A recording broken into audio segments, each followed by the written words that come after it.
A leftist millennial who rose to prominence during anti-government protests was elected Chile's next president Sunday after a bruising campaign against a free market firebrand likened to Donald Trump.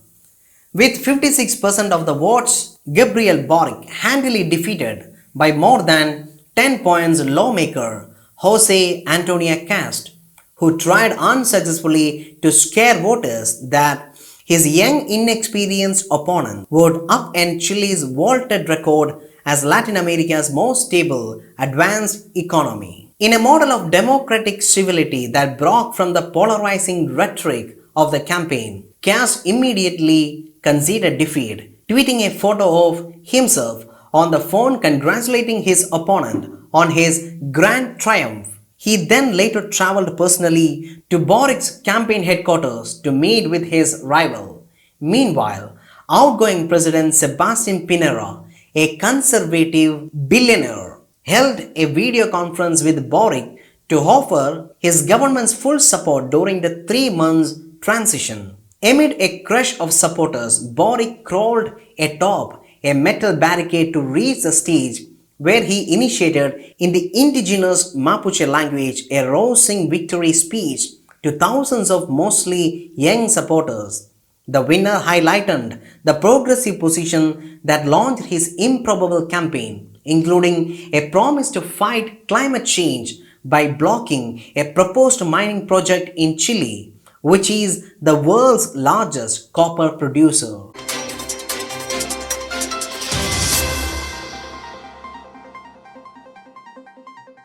Former Afghan President Hamid Karzai said Pakistan Prime Minister Imran Khan to refrain from propaganda and to stop speaking on behalf of the Afghans. In a series of tweets, the former president of the war-torn country said Pakistan's threat from Afghanistan is a clear propaganda. In fact, the issue is quite the opposite, and the highest threat is directed from Pakistan to Afghanistan, he said. In response to Imran Khan's address at OIC, the former president advised Pakistan to refrain from propaganda against Afghanistan and called it our internal affairs. On Sunday, Khan, in his address at the 17th extraordinary session of the Council of Foreign Ministers of Organization of Islamic Cooperation, warned that Afghanistan would probably become the biggest man-made crisis if the world failed to act in a timely manner. Khan highlighted the collapse of education, health and medical sectors. If the world doesn't act, this will be the biggest man-made crisis which is unfolding in front of us, Khan was quoted.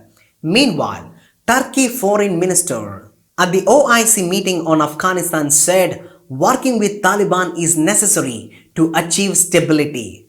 Afghanistan's economy is facing a major crisis after the Taliban seized power in Kabul amid a chaotic US and NATO troop withdrawal from the country.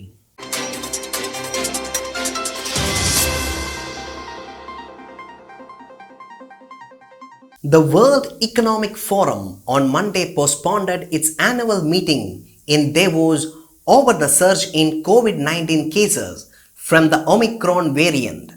The body deferred the meeting, stating the continued uncertainty over the Omicron outbreak. The annual meeting was scheduled to be held in Davos Cloisters, Switzerland between January 17 to 21 in 2022. While the WEF did not announce the new dates, it maintained that it would be held over the summer. The current pandemic situations make it extremely difficult to deliver a global in-person meeting. Preparations have been guided by expert advisors and have benefited from the close collaboration of Swiss government at all the levels, WEF said in a statement. It said that despite the meeting's stringent health protocols, the transmissibility of Omicron and its impact on travel and mobility have made deferral necessary. The deferral of the annual meeting will not prevent progress through continued digital conveying of leaders from business, government, and civil society. Public-private cooperation has moved forward throughout the pandemic, and that will continue apace. We look forward to bring global leaders together in person soon, Professor Klaus Schwab, founder and executive chairman of the World Economic Forum, said. Participants will, however, join a headline series of State of the World sections online to focus on shaping solutions to the world's most pressing challenges.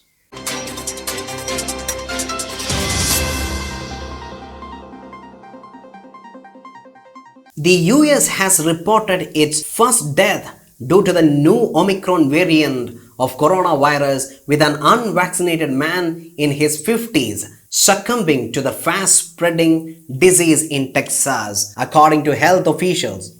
The news of the first death in the US due to Omicron came on a day when the Centers for Disease Control and Prevention said that Omicron has raced ahead of other variants and is now the dominant version of the coronavirus in the country, accounting for 73% of new infections last week. The man who was not identified was unvaccinated and had previously been infected with COVID-19, according to a release from Harris County Public Health. The case is the first non-confirmed Omicron-related death in the US. CNN and other US media outlets reported. The individual was at higher risk of severe complications from COVID-19 due to his unvaccinated status and had underlying health conditions, the release said. County Judge Lena Hidalgo announced the death on Monday at a press conference. Hidalgo said that the patient was not vaccinated and had an underlying health conditions. She said that those vaccinated and boosted are much less likely to end up in the hospital. Houston Methodist said on Monday that 82% of its new cases are Omicron after just 3 weeks of testing for it. It took Delta variant 3 months to reach that point, Houston's leading local newsers reported. Texas Children's Hospital is also seeing hospitalizations and cases doubling and tripling over the last week.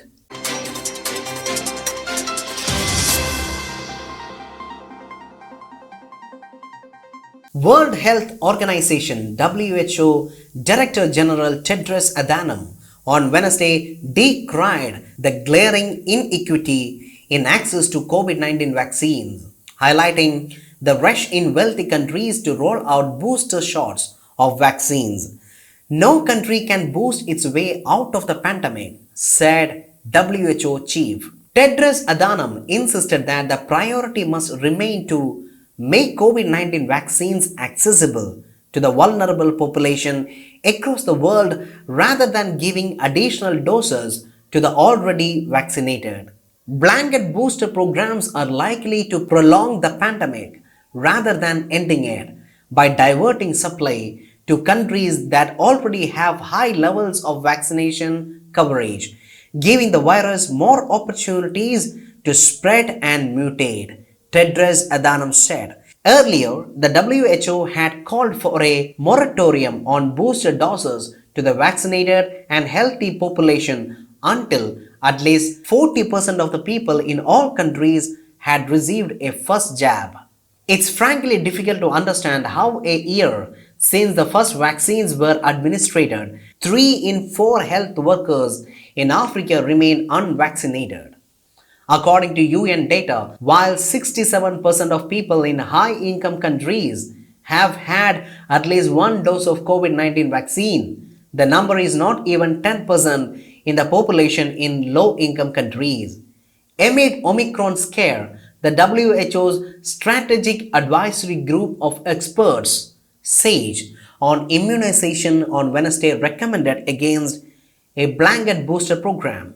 The SAGE insisted the booster doses should be targeted to the population groups at highest risk of serious diseases and those necessary to protect the health system. The boosters cannot seen as a ticket to go ahead with planned celebrations, Tedros Adhanom added.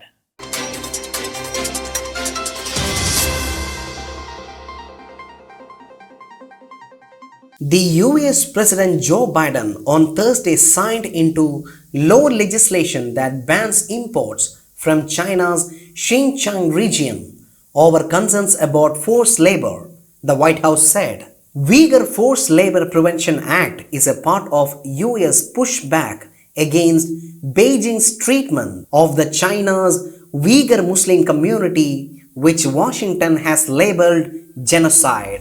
The bill passed Congress this month after lawmakers reached a compromise between House and Senate versions. Key to the legislation is a rebuttable presumption that assumes all goods from Xinjiang, where Beijing has established detention camps for Uyghur and other Muslim groups, are made with forced labor. It bars imports unless it can be proven otherwise. Some goods such as cotton, tomatoes, and polysilicon used in solar panel manufacturing are designated high priority for enforcement action. China denies abuses in Xinjiang, and its Washington embassy did not respond to a request for comment. Nari Turkle, Uyghur American Vice Chair of the US Commission on International Religious Freedom, told the bill's effectiveness would depend on the willingness of Biden's administration to ensure it is effective, especially when companies seek waivers. In its last days in January, the Trump administration announced a ban on all Xinjiang, cotton, and tomato products. The US Customs and Border Protection Agency estimated then that about $9 billion of cotton products and $10 million of tomato products were imported from China in the last year.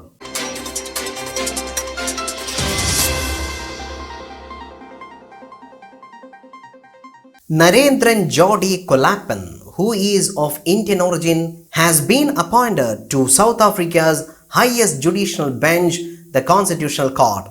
President Cyril Ramaphosa on Friday announced the appointment of 64-year-old Kolapan and Stephen Matopo as the latest additions to the Constitutional Court after a lengthy process of public interviews. Kolapan and Matopo were among the 5 candidates recommended to Ramaphosa in October this year for the 2 vacancies. Both will take office from January 1, 2022. Kolapan was interviewed twice before for appointment to the Constitutional Court but was unsuccessful then, despite having served 2 terms as an acting judge of the same institution. The presidency said Kolapan and Matopo have illustrious careers in the legal profession and the judiciary. Kolapan, who has been elevated from his position as a judge of the High Court, started legal practice in 1982. Focusing largely on public interest work. He joined lawyers from Human Rights in 1993 and went on to become its national director in 1995, serving in that position until the end of 1996. In 1997, he took up a post as commissioner of the South African Human Rights Commission and went on to serve as a chair of the commission for 7 years from 2002 until 2009. He was appointed as the chair of South African Law Reform Commission in April 2016. In 2010, while in the position of acting constitutional court judge, Kolapan made a strong statement about culture and national identity as the keynote speaker at the 50th anniversary celebration of the religious organization in Lenasia.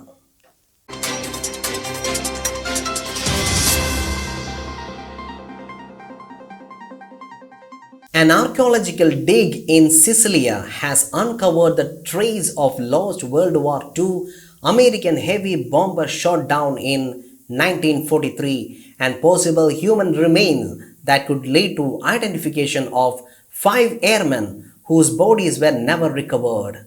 The 6-week dig that ended this week was carried out by a team from Pentagon's Defense Accounting Agency, which locates and identifies missing US military personnel around the world.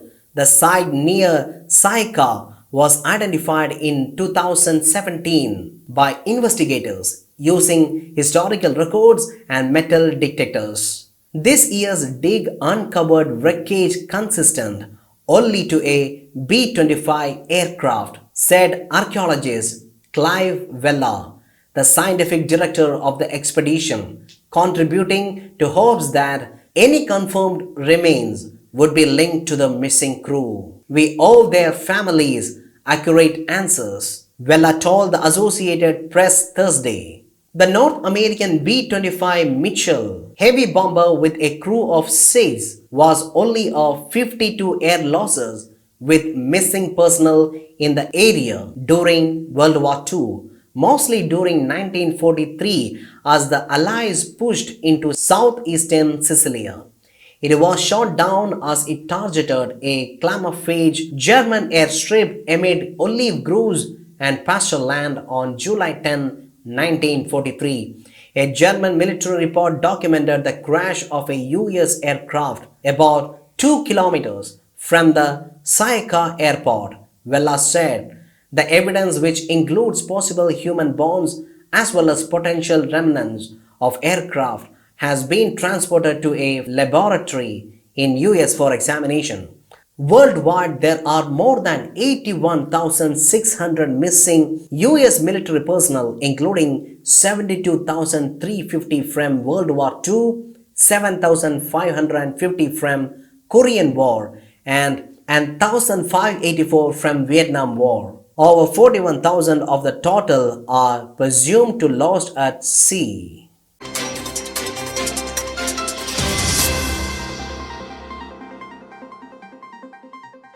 Myanmar government troops round up villagers, fatally shot more than 30 and set bodies on fire, some believed to be women and children, a witness and other reports said Saturday.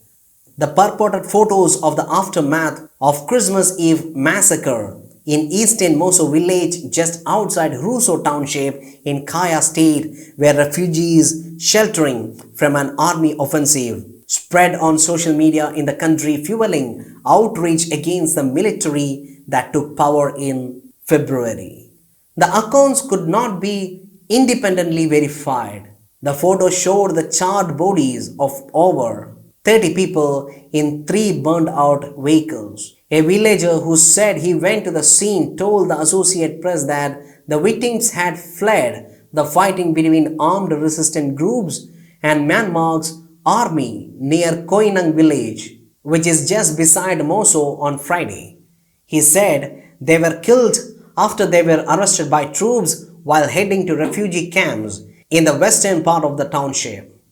The government has not commented on the allegations, but a report in the state-run Myanmar daily newspaper on Saturday said that the fighting near Moso broke out on Friday when the members of ethnic guerrilla forces known as Karenni National Progressive Party and those opposed to the military drove in suspicious vehicles and attacked security forces after refusing to stop. The newspaper report said they included new members who were going to attend training to fight the army and that 7 vehicles they were traveling were destroyed in a fire. It gave no further details about the killing.